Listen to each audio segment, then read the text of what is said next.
Hi there, Adnan here from Polygon Flow.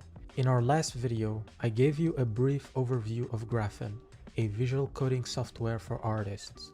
Today we're going to focus on its companion app Graphene Library, a plugin that sits right into your 3D software or game engine, giving you access to tools made with Graphene, but with an intuitive interface instead of nodes or code.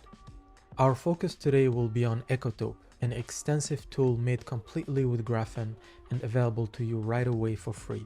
As always, this won't be a time-lapse or marketing video, but an actual tutorial on how to use the tool. So go to polygonflow.io to download Graphene and follow along with me. Once you download and install Graphene, you'll have access to Graphene Library from your Maya shelf right here. In Unreal Engine, you'll find the Graphene icon right in the middle of your toolbar. To get started, let's click on the Graphene icon here, which will open Graphene Library.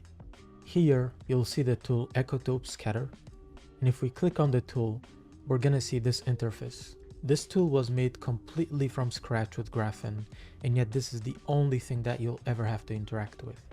So let's collapse this panel, and also our shelf in the process.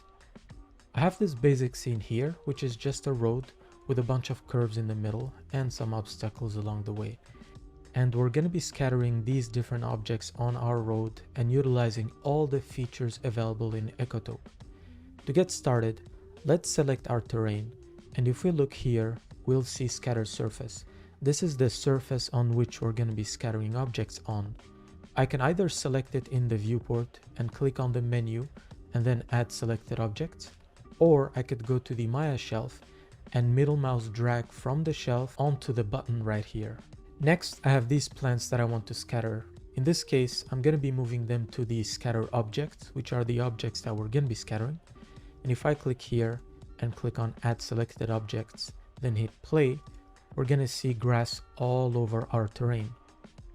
Now I can collapse this menu here, and if I move the density slider, you'll notice that nothing changes. And this is because by default, the tool only updates when you hit play. You can easily fix that by going to runtime mode, which will trigger an update anytime you move a parameter or a geometry in the scene. So now that we've scattered our plants, let's collapse this group and go to the directional masking. What I want to do is remove the plants right here that are sticking in this angled area of our road. So let's just enable mask by angle, and this will automatically remove them for us. If we zoom out, you'll notice that we have a couple of curves on our terrain. I'll just select the terrain and then invert my selection. And you can see our curves are right here, and they're fairly basic, but they outline the road. And here's how we're going to use them. We're going to go to path masking, and we have curves here as an input. So I'll just add the curves, and you'll automatically see a path cleared near the curves. Here, I have the width slider to control our curve masking. And what I want to do is not scatter on top or on the road, but just in the corners. So if you wanted to scatter on the road only, you could just flip the reverse option here, and that would scatter the plants only on the road.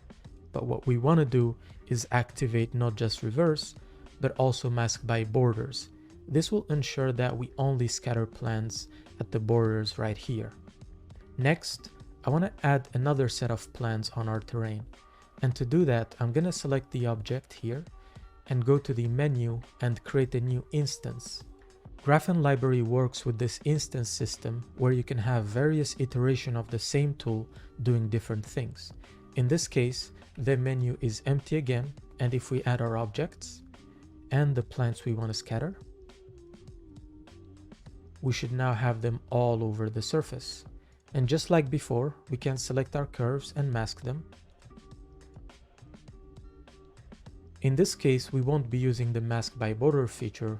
We'll just increase the width until the plants are only available in these specific areas.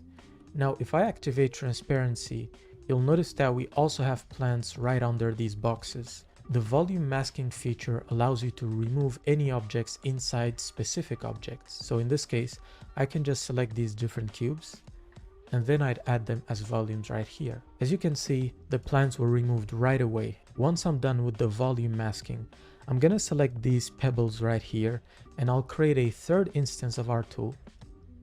And in this case, I want to scatter pebbles right around the edges over here. So let's just add them right here as our scatter objects and our road as our scatter surface. And just like before, if we select the curves and add them in the path masking menu, we're gonna have them available just right here.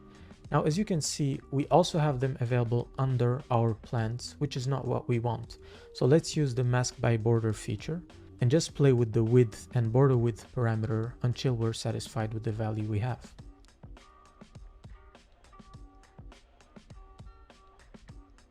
Perfect.